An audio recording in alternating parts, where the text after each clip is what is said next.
Pedimos, Senhor, nos aceitar diante da Tua presença, recebendo o nosso louvor, a nossa adoração, a nossa música, tudo que podemos oferecer a Ti, Senhor, seja conforme os anjos oferecem.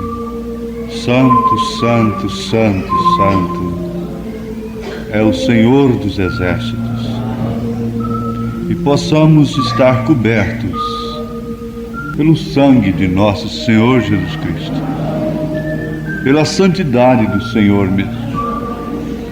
Que o Senhor venha nos cobrir com a Tua misericórdia, dando-nos, ó Pai Santo, a Tua presença sem embargo algum, sem nenhum impedimento, que coisa alguma esteja causando nenhuma murmuração, nenhuma reserva no coração, nenhum ódio, nem coisa qualquer que possa impedir a atuação do Teu Santo Espírito no nosso meio.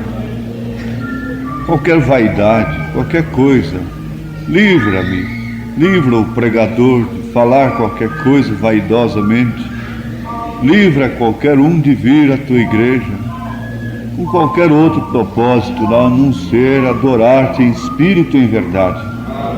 Te pedimos perdão das nossas faltas. Esperamos que nada possa impedir a cura dos doentes e a nossa maior aproximação de Ti, Senhor. Em nome de Jesus Cristo. Amém. Amém.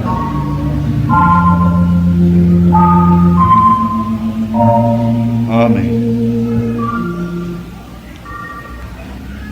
Tende fé em Deus.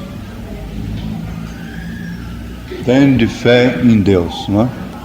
Eu gostaria que todas as pessoas pudessem pôr em seus corações esta recomendação de Jesus Cristo. Porque quando Jesus recomendou assim, tende fé em Deus, logicamente, naturalmente, ele sabia que isto seria a solução de todas as dificuldades, de todos os problemas, em todos os campos da vida. Eu creio que todos estão preparados, prontos em espírito, para entrarem numa perfeita adoração. Saiba que a bênção de muitas pessoas, mesmo a salvação de uma alma, depende muito do seu comportamento, da sua maneira como aproximar de Deus. Então, todos nós vamos dar plena atenção e ajudar em espírito, para que a mensagem não seja simplesmente assim correspondida com gritos de louvores, de amém, mas que ela possa ser vivificada pelo Espírito Santo na vida de cada um de nós. Nós vamos ficar de pé. E o nosso tema nesta noite seria este: tende fé em Deus. Porque em São Marcos capítulo 11, Jesus, depois de falar com os discípulos, responder acerca daquela figueira que foi amaldiçoada, porque Jesus não encontrou nela frutos, e ela secou, foi secada pela palavra falada, porque a palavra falada não só dá vida, como também seca, mata, não? Ela é a espada de dois gumes. E então, ele diz no verso 22, assim: e Jesus respondendo, disse-lhes: tende fé em Deus, porque em verdade vos digo que qualquer que disser a este monte: ergue-te e lança-te no mar, e não duvidar em seu coração, mas crer que se fará aquilo que diz, tudo o que disser-lhe será feito. Por isso vos digo que tudo o que pedirdes orando, crede que o recebereis e tê-lo-eis. E quando estiverdes orando, perdoai se tendes alguma coisa contra alguém, para que vosso Pai que está nos céus vos perdoe as vossas ofensas.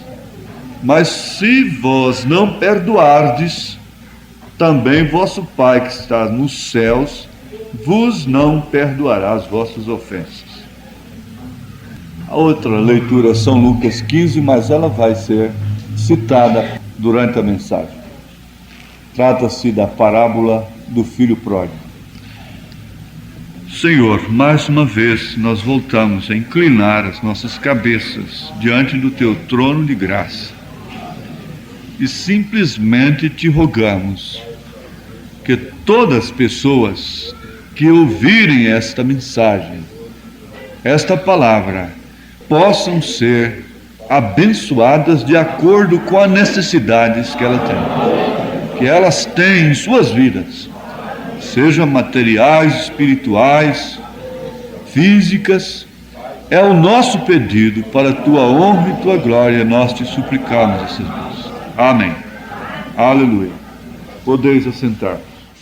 Tem fé em Deus, se a treva oculta o sol. Tem fé em Deus, se o dia está a findar.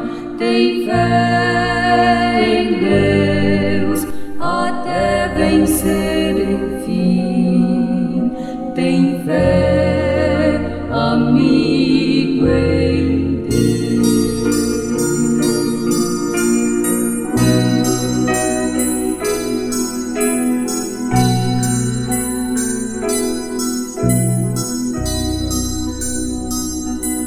Tem fé em Deus, se o sonho se faz pó.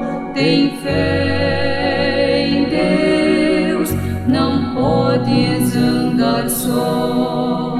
Tem fé em Deus, é bem estar ouvir. Tem fé, amigo, em Deus.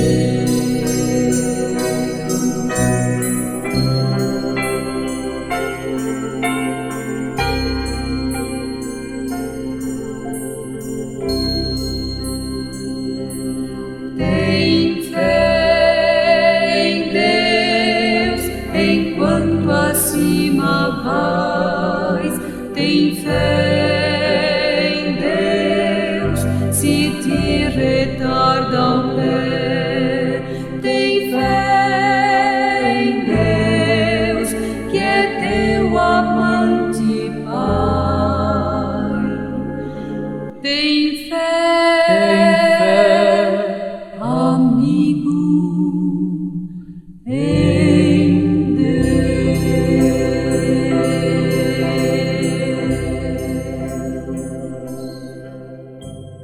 Amém. Aleluia. Eu tomarei duas mensagens do irmão Branham nesta noite. Uma é fé perfeita e a outra é a maior batalha jamais pelejada. E as escrituras são São Marcos capítulo 11, verso 22, como também a parábola do filho pródigo. São Lucas 15, a partir do verso 11, nós encontramos a parábola. Vocês todos devem estar familiarizados com esta parábola, a parábola do filho pródigo. Jesus recomendou fé em Deus, dizendo: tende fé em Deus. E ele falou isto justamente para os seus discípulos.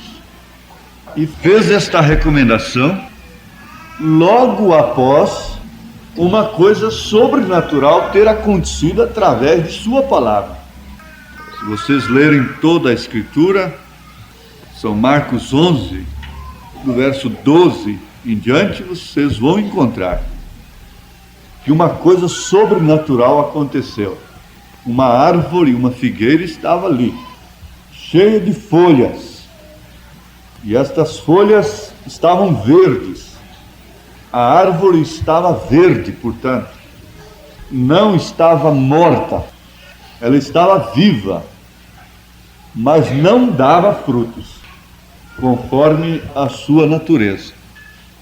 De forma que aquilo foi uma coisa muito extraordinária quando Jesus proferiu aquela palavra de maldição sobre aquela árvore.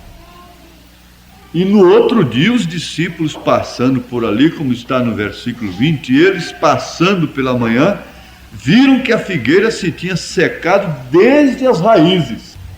Então foi uma coisa sobrenatural, super extraordinária, porque ele teve poder sobre o pecado. Eu estou falando no tempo passado, teve, se referindo ao seu ministério terrestre, pessoal aqui na terra. Ele teve poder sobre a natureza, sobre o pecado, sobre os demônios, sobre as enfermidades. E esse poder sobre a natureza parou o vento, a tempestade, secou a figueira, neste caso. Então, cada obra desta que acontecia no ministério de Jesus, naturalmente, impressionava mais os discípulos, os seus discípulos. Porque cada dia, cada instante, eles viam uma coisa diferente acontecendo, uma coisa extraordinária acontecendo através do Senhor Jesus, através do mestre deles. Mas Jesus não veio somente para si e realizar um espetáculo aqui como este que acabamos de ler, que está registrado nas Escrituras. Ele se preocupou em transmitir isto para todos quantos crescem nele, transmitir a sua vida, transmitir o seu poder. E ele veio preparando esta gente, a quem ele escolheu. E por fim nós encontramos que ele derramou do seu próprio Espírito sobre todos quantos creram e esperaram em Jerusalém. E logo São Pedro disse que a promessa não seria somente para eles, seria para todos aqueles que crescem, que fossem chamados, todos quantos o Senhor chamasse. Ele não usou o poder para si próprio, ele quis que toda a sua igreja tivesse o mesmo poder, a ponto de dizer: aquele que crê em mim fará as mesmas obras que eu faço, e se possível fará maiores ainda. Às vezes hoje, quando se levanta um homem com poder de curar os enfermos, ele se torna um ídolo e chama a atenção do povo somente para si, como se somente ele pudesse fazer aquilo, como se Deus estivesse sujeito a atuar somente através dele, o que não aconteceu com o profeta. Haja visto que até os anciãos dele ressuscitou uma mulher morta. E ele animou o seu povo. E ele disse: foi um homem ungido, agora é um povo ungido. Mas vamos observar um pouquinho, com calma, que tipo de fé que Jesus recomendou. Tende fé em Deus. Simplesmente um quadrinho de parede escrito tende fé em Deus? Ele recomendou uma fé que vai além desta fé tradicional, como tradição dos pais, e que não resulta em outra coisa senão em uma vã maneira de viver, da qual nós, como filhos de Deus, devemos ser resgatados pelo sangue de nosso Senhor Jesus Cristo. Você já sabe que eu estou falando em termos bíblicos usados por São Pedro, porque não foi com ouro nem com prata que fomos resgatados da nossa vã maneira de viver, que herdamos dos nossos pais, mas sim com o sangue precioso de nosso Senhor Jesus Cristo. Mas então nós vamos fixar nisto: tende fé em Deus, mas não uma fé comum, porque você sai por aí e todas estas pessoas que estão bebendo, que estão fumando, que estão andando dirigidas pelo mundo e com ódio em seus corações, e com seus corações cheios de vaidade, de luxúria, de mentiras, elas dizem: que têm fé em Deus. Hoje se torna muito até difícil você evangelizar determinadas pessoas, porque elas concordam com tudo que você fala. Esse é o pior tipo que existe. Ela concorda com tudo que você fala. E ela dá até um empurrão naquilo que você está falando. Ela acrescenta alguma coisa. Mas não se trata desta fé, porque se trata de uma fé que remove montanhas. E o Espírito tem nos trazido isso aí. Que ninguém deve buscar lenitivos, consolo, em fontes que não sejam fontes de Deus. Nós conhecemos a história daquele menino que estava comendo borracha, pedais de bicicleta, borracha de escola. E o caso chamou a atenção. Então ele foi levado a uma junta médica. E eles constataram que faltava enxofre no corpo da criança, no organismo da criança, daquele menino. E na borracha contém enxofre. Era uma fonte de enxofre, o que estava faltando no seu corpo. Havia um fundo ali clamando por um fundo. Mas ele estava buscando numa fonte errada. E aquilo, ao invés de causar bem, lhe causaria mal. Aquilo viria lhe causar um terrível mal. E a mocidade, especialmente, se não se entregar à extravagância da carne, à liberdade da carne, essas moças, esses moços acham que estão perdendo a vida, perdendo tempo. Na verdade, toda pessoa precisa de lenitivo, precisa de lazer, precisa de alegria. Agora, você olha se esta fonte, onde você está buscando consolo, está buscando alegria, descanso, não vem te causar mal. Na verdade, contém ali, como a borracha contém enxofre. Às vezes contém, de verdade, ali até saúde, porque distrai. Mas vê se aquilo não vem lhe causar um mal espiritual. O homem não fuma à toa. Mas esse é um lenitivo que o separa de Deus e rouba a sua saúde. Além de roubar a saúde, ainda o separa de Deus. O homem não bebe à toa. Mas isso é uma distração.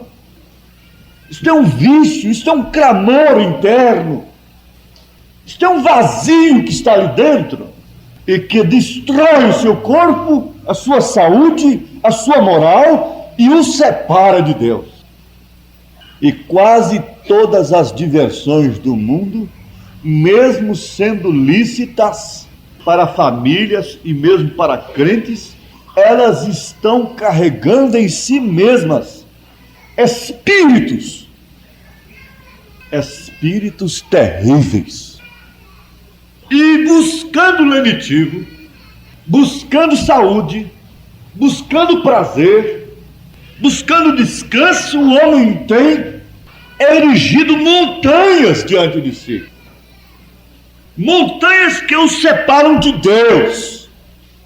E não há coisa pior, não há uma outra expressão para explicar o que é morte, no sentido da palavra. Morte, no sentido da palavra, é separação de Deus. Não há outra coisa que possa explicar esta palavra, morte, a não ser isto, separação de Deus. Isto é que é o real significado da palavra morte. Agora, vocês estão guardando, vamos construindo a coisa assim, como se constrói uma casa, pondo tijolos sobre tijolos. E você verá que muitos problemas, muitas dificuldades, ou seja, muitas montanhas que temos em nossas vidas, foram construídas, erigidas por nós mesmos, buscando uma coisa, às vezes bem intencionadamente. Nós construímos uma separação entre nós e o nosso Deus. Nós colocamos coisas na nossa vida que não permitem Deus nos falar mais. Porque nós então passamos a depositar o nosso coração naquilo. E onde está o seu tesouro, está também seu coração. E é justamente onde está o seu coração é que Deus te vê. Se você está aqui pensando num filme, Deus está te vendo é dentro do cinema, não aqui dentro desse tabernáculo. Se você está aqui pensando num jogo de futebol, Deus está te vendo é lá dentro do jogo de futebol. Deus está vendo onde você está aqui, mocinha, nesta hora. Você vê que sempre houve um tipo de fé especial. Jesus disse, nem em Israel encontrei tamanha fé. Você vê que uma mulher foi e tocou nele de uma maneira especial. Quanta gente tocava em Jesus, apertava Jesus. O próprio apóstolo disse, mas Senhor, quanta gente nos aperta. A multidão é grande, agora o Senhor diz, me tocaram. Aquilo foi um toque diferente. Há pessoas que estão dentro da igreja de uma maneira diferente, porque elas estão com as suas almas, suas entranhas, necessitadas de ouvirem, necessitadas de Deus, necessitadas de adoração. Às vezes não estão nem precisando, elas estão abastadas até, tem abundância em casa, tem roupa, tem tudo, tem saúde, mas elas sentem necessidade de adorarem a Deus em espírito e em verdade, e elas se aproximam de Deus de uma maneira que o agrada, porque o Pai procura os tais que assim o adoram. Agora você vê que essa construção nos dá uma perfeita noção do que é ser um cristão, o que é ser um adorador em espírito e em verdade, e o que é ter uma fé genuína neste Deus genuíno, nesta palavra genuína. Muitas pessoas podem estar no mesmo momento, no mesmo instante, no mesmo lugar, fisicamente. E, no entanto, umas podem estar com seus espíritos vagando, suas mentes vagando, e outras estarem ali em torno real daquilo que está acontecendo, naquele momento. Elas próprias dando o real significado de suas presenças ali. Então eu estou falando do tipo de fé que Jesus disse, porque esse é o tipo de fé que ele falou que remove montanhas. Porque em verdade vos digo que qualquer que disser a este monte, ergue-te e lança-te no mar, e não duvidar em seu coração, mas crê que se fará aquilo que diz, tudo o que disser lhe será feito. Por isso vos digo que tudo que pedirdes orando, crede que o recebereis e tê-lo-eis. Isso combina com o que o salmista diz, deleita-te também no Senhor e Ele te concederá o que deseja o teu coração. Ora, mas Jesus sabia. Ele sabia perfeitamente o que ele estava falando. Ele não estava falando uma coisa simplesmente para consolar, como aqueles consoladores que vão dar pêsames. E quando morre um amigo e chega ali consolando a viúva ou viúvo, Jesus não estava assim consolando de uma maneira como dizer, vocês não tenham medo da vida. Jesus sabia o que ele estava falando. Ele sabia perfeitamente o que um cristão genuíno viria a desejar em sua vida, pedir em sua vida. Porque ele viria pedir inspirado pelo próprio Espírito Santo. Ora, liga isto com deleita-te também no Senhor e Ele te concederá o que deseja o teu coração. Mas o que deseja um coração cheio do Espírito Santo? O que deseja um coração cheio de Deus, tendo, portanto, esse tipo, essa classe de fé em Deus, que Jesus recomendou?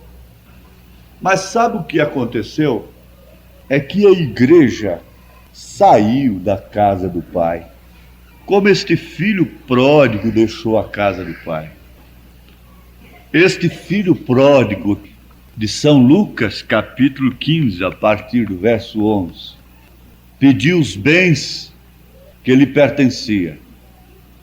Aquele pai tinha aquele costume, naturalmente reconhecido por Deus, porque ali, quando o filho tinha certa idade que era aprovado, então ele logo pegava o que era seu, e se ele se casava, ele logo pegava a sua porção, era separado, entregue para ele, não precisava ficar feito um peregrino aí, como nós conhecemos muitos pais riquíssimos, patrimônios e terras e tudo, e filhos quase que mendigando.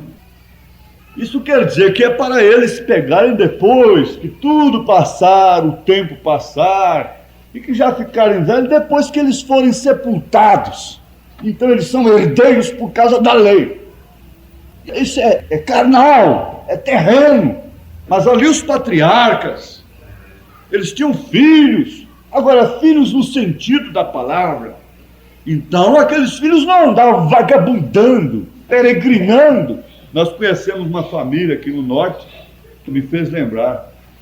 10 filhos, e todos têm suas casinhas na fazenda, e aquela coisa mais linda do mundo. E de manhã todos vão tomar bênção, velho, casal velho, e são abençoados, e chamam o pai de Senhor. Sara chamava o marido de Senhor. Hoje meus filhos chamam ninguém mais de Senhor. E então eles vão ali e tomam bênção, velho pai. De vez em quando eles matam a vaca, e aquilo é uma festa na fazenda. E aqueles filhos todos juntos, unidos, e aquela família mais unida do mundo, e vivendo naqueles princípios. Mas vamos supor que um daqueles filhos dissesse: papai, eu quero minha parte. Foi isso que aquele rapaz fez. E foi embora, e foi esbanjar. Ele não sabe quanto custou, etc. E foi esbanjar. Esbanjou mesmo. Jogou tudo fora, o que ele levou da casa do pai. Mas um dia, quando ele estava comendo muito mal, passando fome e necessidade, e viu as bolotas dos porcos, e ele estava maltrapilho, barbudo, cabeludo, sujo. Então ele se lembrou: na casa de meu pai nem os jornaleiros passam necessidade dessa. E eu vou me voltar, levantar-me-ei, e irei ter com meu pai e dir-lhe-ei: pai, pequei contra o céu e perante ti, já não sou digno de ser chamado teu filho, faze-me como um dos teus jornaleiros. Mas quem pode anular a filiação? Não tem jeito. Se é filho, não tem jeito de dizer: agora você não tem meu sangue mais. O que manda é o sangue, porque seu pai é baiano. Eu sou mineiro, meu pai era mineiro, eu tenho o sangue de meu pai. O que manda é o sangue. Mas isso quer dizer, não pode, ninguém pode anular a filiação. Pode ser um demônio, mas é seu filho. Tem o seu sangue. É filho seu, saiu dos seus lombos. Este é o filho. E foi um filho que saiu de casa. Mas onde é que nós vamos parar com isto? Aqueles que são filhos, deixando as eras da igreja para trás, que vocês já conhecem, aqueles que são filhos nesta era, voltam para a casa do pai. Agora, o que significaria esta casa do pai a estas alturas? A igreja deixou a unicidade de Deus, a igreja deixou o batismo nas águas em nome do Senhor Jesus Cristo, a igreja abandonou completamente o batismo, o genuíno batismo do Espírito Santo, a igreja passou a descrer nos milagres, na cura divina, a igreja perdeu muitas outras riquezas que são dadas, os dons reais do Espírito Santo, ministrados pelo próprio Espírito Santo. Ela perdeu tudo isto, se jogando no mundo, esbanjando no mundo, as bênçãos de Deus, jogando as bênçãos de Deus sobre qualquer pessoa e dando o que é de Deus. Mas Elias veio para trazer os filhos de volta à fé dos pais. Elias virá e restaurará todas as coisas. Elias virá e converterá o coração dos filhos aos corações dos pais, ou os corações dos filhos aos corações dos pais. Isso quer dizer, a sua mensagem levará os verdadeiros filhos que estão dentro das denominações ficarem insatisfeitos, necessitados. Mas, irmãos, Elias veio para mostrar isso, e nós nos encontramos como filhos pródigos, porque filhos nós somos, e fomos chamados de volta para a palavra original. Isto quer dizer, para a casa do Pai, onde há abundância. E quando nós chegamos aqui a estas alturas, que classe de fé nós devemos ter? Ou nós vamos ficar como aquele que nunca saiu e não participarmos da festa, e não comermos da vida do Cordeiro imolado, e não comermos o que o Senhor tem nos dado? Fé perfeita não é fé comum. A fé perfeita não é a fé que nós herdamos dos nossos pais denominacionais. Se eles dizem que Jesus salva, está muito bem o dizer, mas a vida do crente é que confirma aquilo que Jesus fez por ele, é que testifica aquilo que Jesus fez por ele. Você vê que assim que aquele moço chegou, ele foi recebido pelo pai, e daí a pouco ele havia tomado banho, se barbeado, e ele estava com anel no dedo, ele tinha calçado seus pés, e ele estava com a roupagem de filho.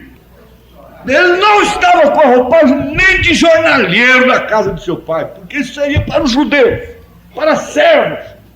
Mas ele estava com a roupagem de filhos. Todo mundo que o visse naquele palácio teria que reconhecê-lo como filho, porque ele estava com a roupagem de filho. Agora veja, que tipo de roupagem Deus vem nos dar? Quando nós viemos esbagaçados, mulheres com histórias negras, homens com histórias escuras na vida, quadros tristes, quadros horrorosos. E de que maneira nós temos sido recebidos pela grande graça, suprema graça do Senhor? De que maneira? Justamente isto, ele teve um tempo para se banhar, para limpar. E a palavra opera isto. Ela limpa a pessoa, ela limpa a sua mente, limpa o seu coração, ela limpa a sua vida, para então ele pôr o anel, para então calçar os seus pés, para então vestir a roupagem. Ninguém chega em casa sujo, imundo, e bota uma roupa limpa. Primeiro ele vai tomar banho, limpar-se de suas sujeiras, de suas mentiras, de suas coisas, de seus enganos, desta fé comum, desta fé rasteira, desta fé que só pode se mover se a razão estiver lhe dando a mão. Venha, venha, puxando pela mão. Não, eu quero falar nisto, aqui na Fé Perfeita, parágrafo 86. O irmão Branham diz: a fé perfeita resolve toda circunstância, sem importar qual seja. A fé perfeita resolve toda circunstância, sem importar qual seja. Mas aí eu tenho que ficar envergonhado? Todos nós temos de nos envergonhar diante do Senhor, se isso não está acontecendo conosco. Estamos ou não estamos na casa do Pai? Amém. Estamos ou não estamos em sua palavra? Amém. Em sua mensagem? Podemos ou não crer em sua palavra como entre a vida e a morte. Mas o que falta é aquilo que Esther disse: se perecer, que eu pereça. Se eu perecer, pereci. O que Ruth disse: onde você morrer, eu morro também. O que falta muito é como que fechar os olhos para a razão, fechar os olhos para os sentidos, porque nunca isso tem trabalhado tanto como está trabalhando agora, contra os filhos de Deus, a ponto do profeta clamar: o maior inimigo que eu conheço chama-se William Marion Branham. Mas fechar os olhos para toda obra negativa do diabo, toda mensagem negativa de Satanás, e andar passo a passo sobre uma fé na palavra de Deus. Sobre assim diz o Senhor. Qual o enfermo que tem coragem de dizer: eu fui curado pelo Senhor Jesus Cristo? Quando ele foi ferido lá na cruz, ele tomou sobre si as nossas enfermidades. Irmãos, na verdade a ciência, Deus entrou na medicina, mas isso tem exercido um domínio, um capricho sobre o povo. Vamos dar graças a Deus por eles existirem, mas vamos encarar isto aqui pela fé um pouquinho. Eu só quero ajudar as pessoas. Espera um pouquinho. Mas quando isto chega a tomar lugar entre você e Deus, alguma coisa está errada. Quando qualquer coisa chega a ser mais procurada do que Deus, alguma coisa errada está acontecendo com aquela pessoa, com sua fé. Vamos nos desafiar nesta hora. Vamos. Veja aqui, a fé perfeita resolve toda circunstância, sem importar qual seja. Mas toda circunstância, sim, perfeitamente, toda circunstância, porque Jesus disse: tudo quanto pedirdes, tê-lo-eis. Jesus disse: direis a este monte, ele sairá. Direis a esta epilepsia, ela tem que sair, porque isso é um demônio. Agora eu sempre falo de uma coisa mais grave para você incluir as menores nisto. A fé perfeita resolve toda circunstância, sem importar qual seja. A fé perfeita domina tudo.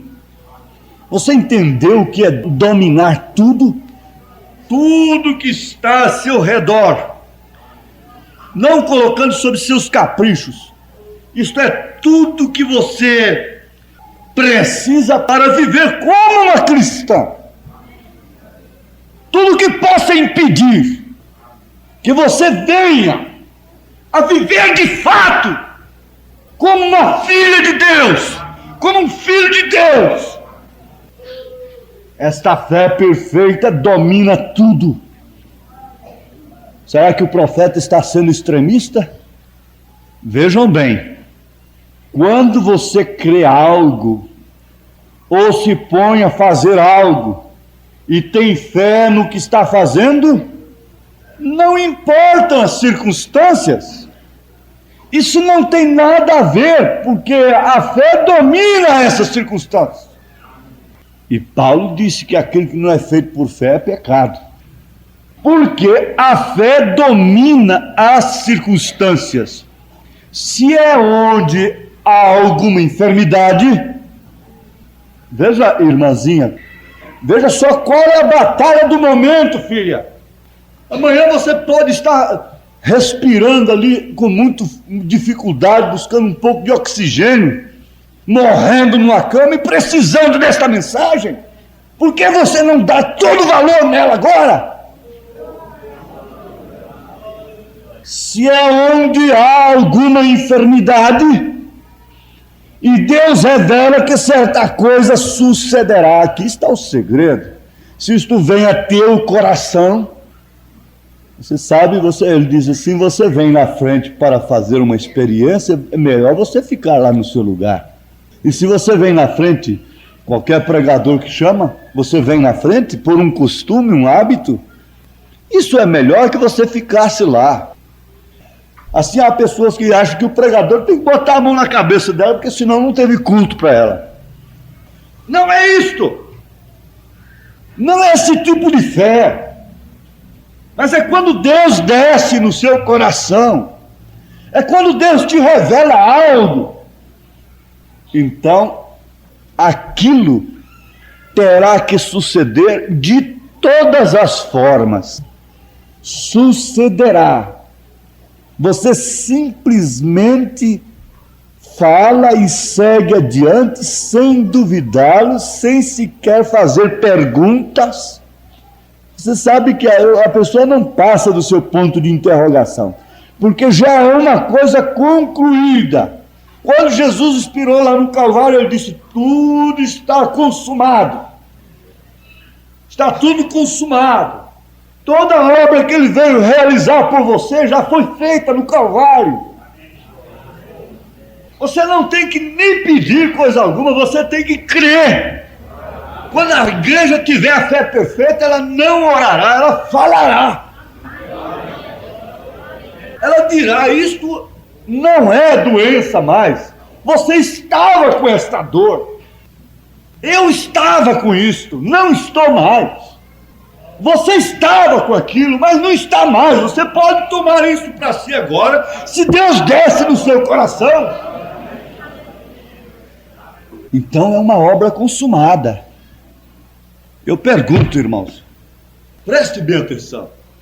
Se Jesus Cristo tivesse aqui em carne, e lá na Praça do Bandeirante tivesse uma placa: Doutor Senhor Jesus Cristo, atenta a hora, se consulta, você iria lá, pagaria a consulta e iria lá ver o que Jesus, o doutor Jesus Cristo, o Filho de Deus, o Deus encarnado, te diria acerca de sua enfermidade.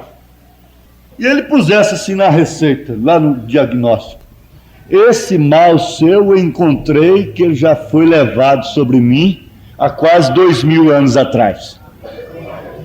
Simplesmente tenha fé no que eu estou dizendo.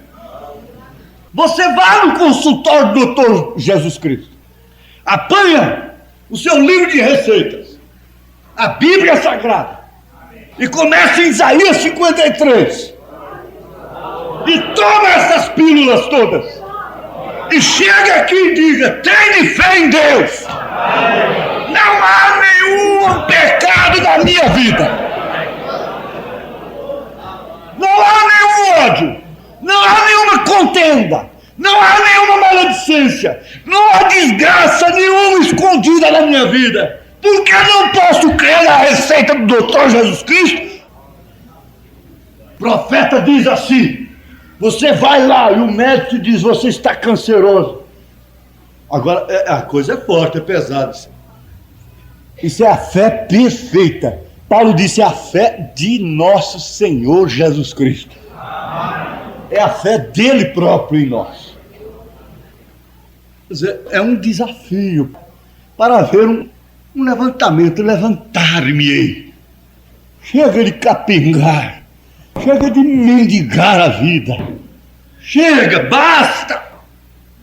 Se a Bíblia diz que Satanás tem sua cabeça esmagada, o que está movendo é simplesmente como o corpo, como uma cobra, que quando você esmaga a cabeça dela, ela fica com o seu corpo mexendo toda a vida.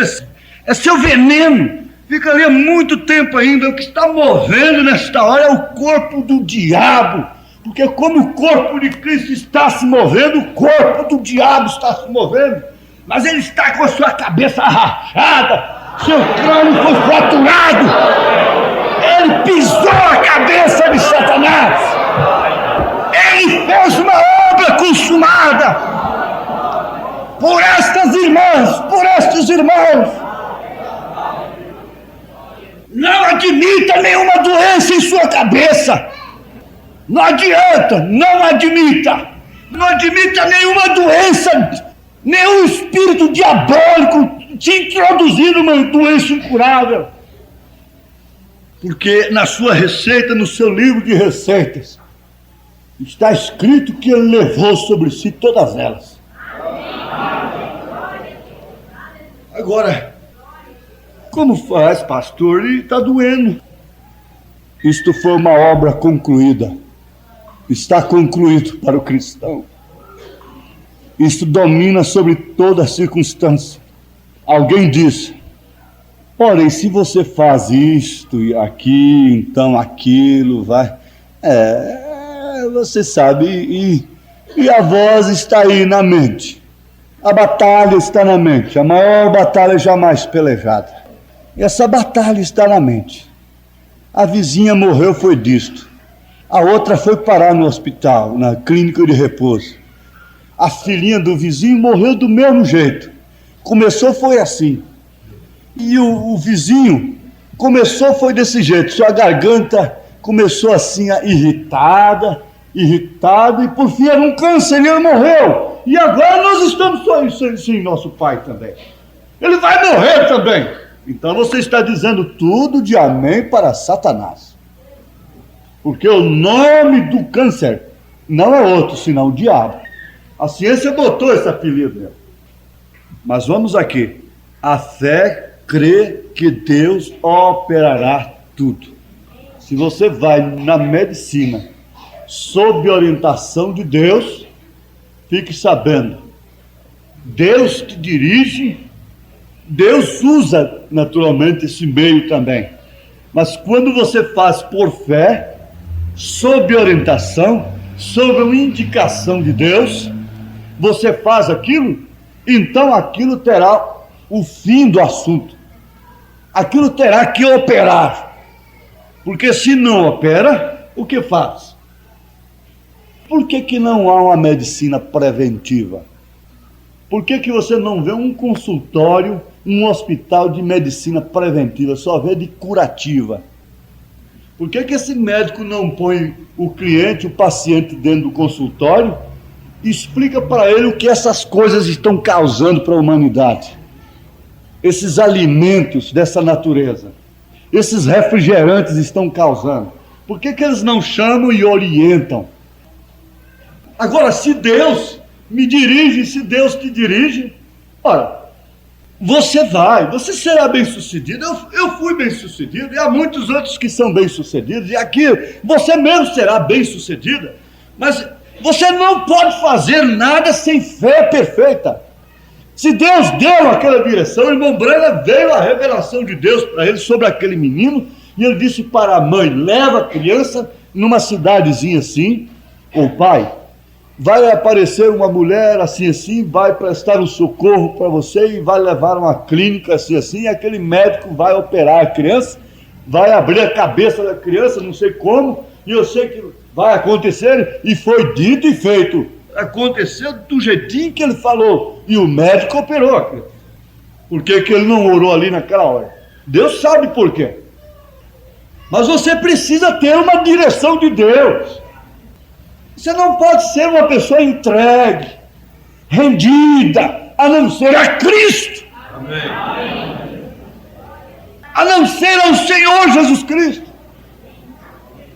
Eu não sei como fazer, porém de todas as maneiras o fará. A fé domina sobre toda circunstância. E além do mais, a fé e o amor estão relacionados. São parentes. Eu não vou falar no amor, eu quero falar somente sobre a fé. E você sabe que sem o amor não adianta a fé. Aí então você leria 1 Coríntios 13. Ainda que eu tivesse fé para remover montanhas, sem esse amor ágape não adiantaria nada. Mas vamos tomar a fé da maneira que os heróis da fé tomaram. Na maior batalha jamais pelejada, parágrafo 111. Ele diz assim: eu tenho visto isso muitas vezes, quando o Espírito de Deus tem caído sobre algum lugar, submetendo as pessoas sob unção. Oh meu Deus, o Espírito do Senhor pode cair aqui neste lugar agora e nos submeter à unção do Senhor? Você cai naquele lugar, naquele corredor, fica submetido ao domínio total deles. Eles tiram sua roupa, eles fazem tudo o que quer com você. Te corta, te dá sangue, tira sangue, põe sangue e dá a comida que eles querem, e você submete totalmente ao domínio deles, ao que eles falam. Eles chegam até a petulância, a arrogância, o desrespeito de quando a irmã precisa fazer um tratamento mais longo, dizer: deixa essa bobagem, corta seu cabelo, que isso é falta de asseio. Não sabem nem respeitar a fé dos outros. Preste bem atenção. Oxalá que caísse uma unção do Espírito Santo aqui. O Espírito Santo pudesse cair aqui nesta hora, a ponto de sujeitar, submeter a todas as pessoas a sua unção, as suas maneiras. Se você não se submete ao médico, ele não pode te operar. Se você não se submete ao Espírito Santo, ele não pode operar na sua vida. Submetendo as pessoas sob a unção. Oh, como eu espero esta hora.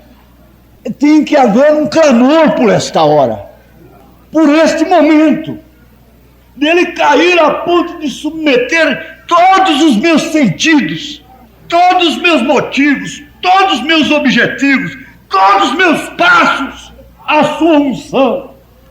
Ele é um homem completamente rendido, submetido à unção do Espírito Santo. Mas o que acontece é que damos muitos passos, a maioria dos passos é pela nossa própria vontade. Então ele vira carinhosamente, naturalmente de uma maneira ousada: se este grupinho congregado aqui nesta manhã, no nosso caso nesta noite, pudesse unicamente tomar essa mente e tirar toda a dúvida, cortar toda a dúvida. Como poderia duvidar jamais quando ver os mortos ressuscitar, aos coxos caminhar, aos cegos verem e aos surdos ouvirem? Se cai esta unção, talvez não haveria nenhum grito. Quem sabe haveria a tremura, lágrimas quietas e caladas. Talvez não veríamos nenhumas mãos levantadas e saltando e gritando e daqui a pouco maldizendo ali fora, comprando e vendendo ali fora. Mas quem sabe cairia um temor e um tremor, e haveriam lágrimas irresistíveis, copiosas, de renúncias, de arrependimento a toda transgressão, a toda desobediência, a toda resistência ao Espírito. Quando o Espírito de Deus vem e te fala e você não dá ouvido, fica sabendo: a pior coisa que você já cometeu na sua vida não foi fumar um cigarro, não foi beber uma garrafa de cachaça.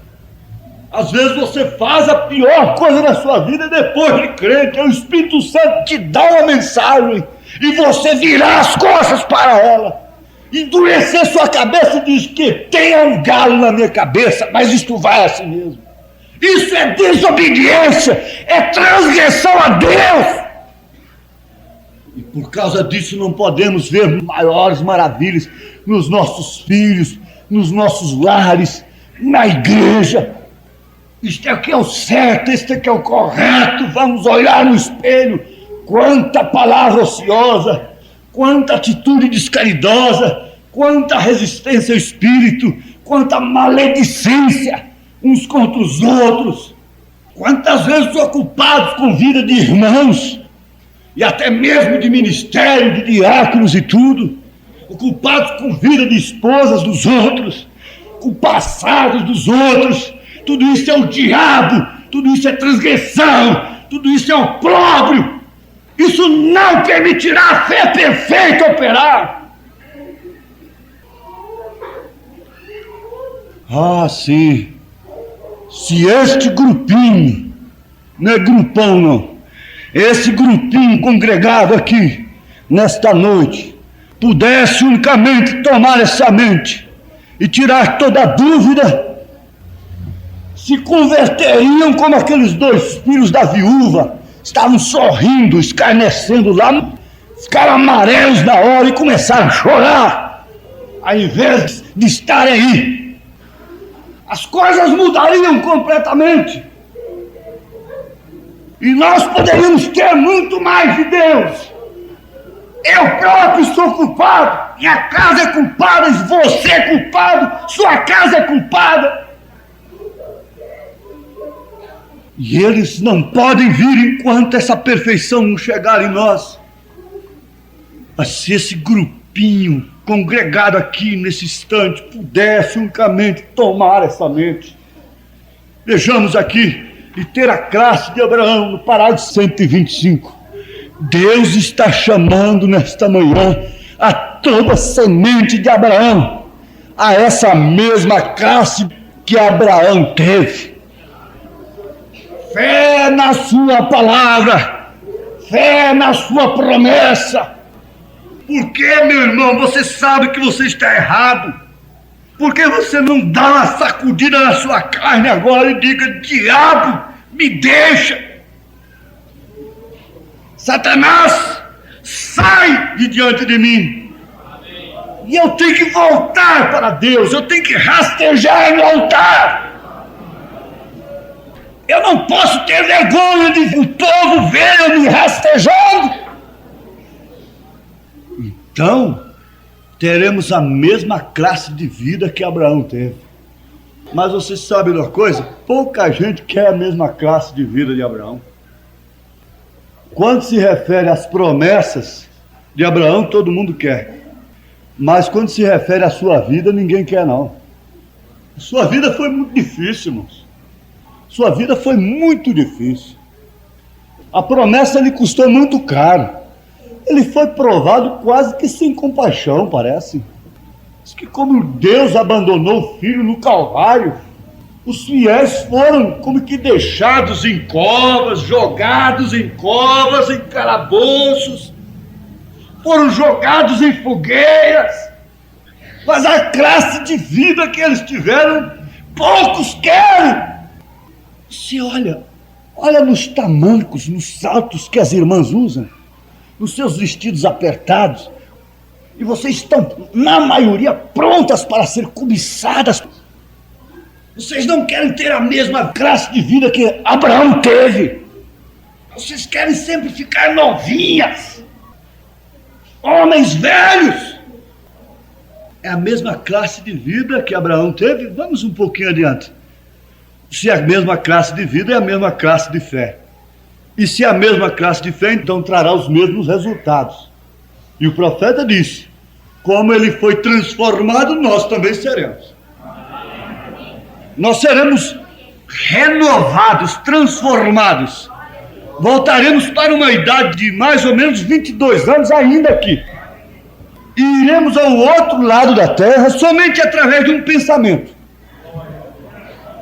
Não dependeremos de automóvel, de um ter um carro e outro não ter. Um tem que andar de bicicleta e outro de automóvel, outro de avião. Nada disso. Então não haverá nenhum necessitado. Não haverá diáconos para distribuir mantimentos. Tudo isso cessará.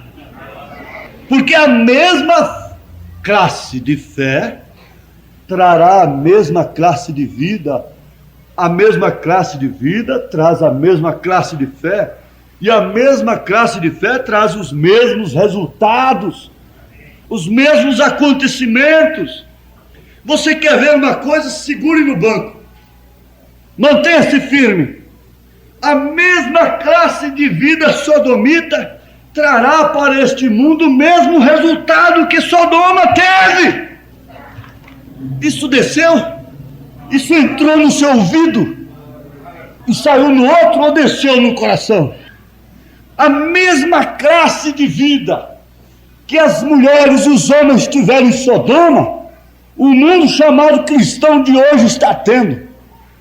Mas o mesmo juízo que aquilo chamou sobre Sodoma virá sobre essa terra agora. É o mesmo resultado, porque elas têm a mesma classe de vida, a mesma classe de fé. Espírito sodomita, entregues às paixões infames, Mas a mesma consequência que veio sobre Sodoma, a mesma classe de resultado virá sobre esta. O diabo restaurou a fé sodomita. O diabo restaurou a fé antediluviana. O diabo enviou seus mensageiros. Seu anjo foi enviado. E as mulheres creram em sua mensagem e foram batizadas em sua mensagem. Estão cheias do espírito sodomita. Estão cheios do espírito sodomita. A terra está cheia de iniquidade. O juízo virá sobre a terra. O juízo de Sodoma e de Gomorra, porque ela está tendo a mesma classe de vida. Mas por outro lado, a pequena noiva do Senhor Jesus Cristo tem a mesma classe de vida de Abraão, a mesma classe de vida dos apóstolos. Estou falando assim, mas tem muita coisa para acontecer para chegar ali. Ela tem, mas isso tem que explodir. De uma forma ou de outra terá que acontecer. Terá que vir. Tem que vir a mesma classe de vida. A mesma classe de fé traz a mesma classe de vida. Tenha de fé em Deus. Fale em sua cura. Fale na unção do Espírito Santo em você. Fale no seu rapto. Fale no que Jesus tem feito. Fale boas coisas. Não fale coisas más. Fale somente coisas que promovam edificação para aqueles que ouçam.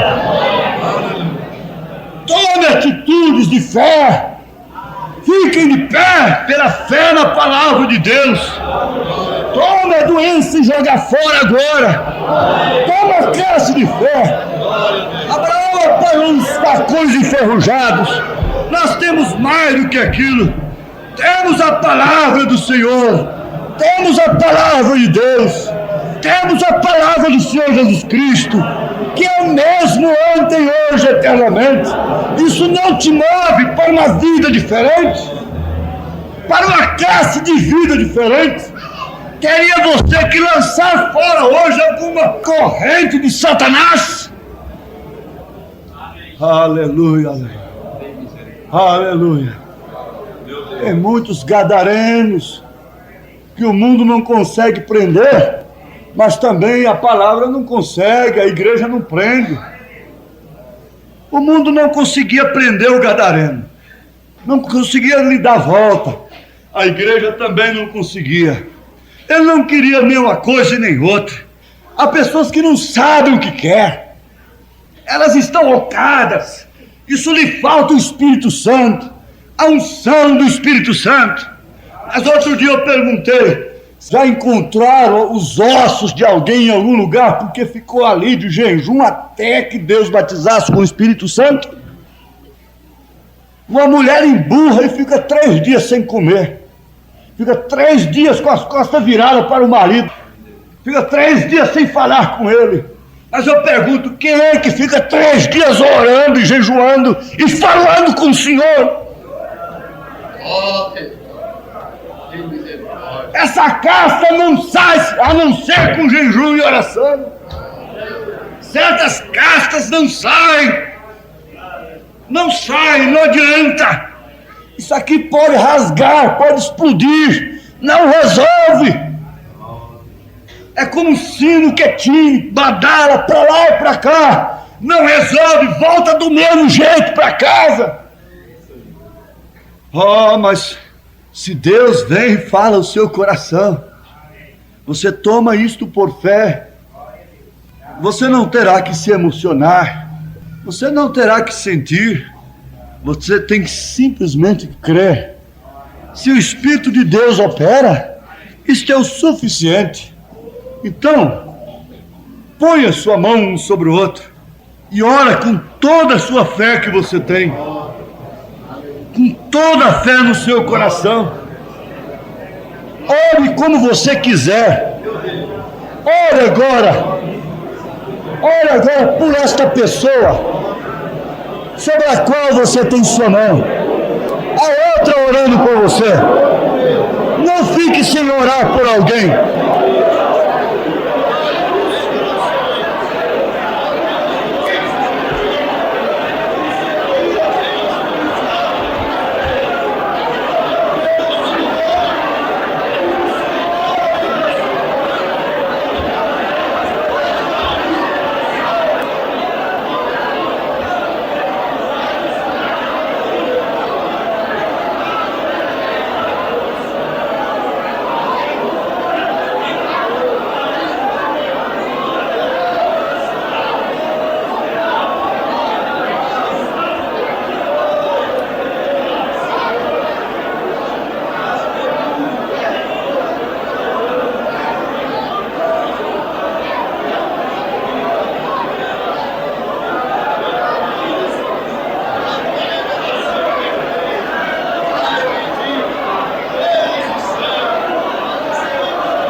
Mas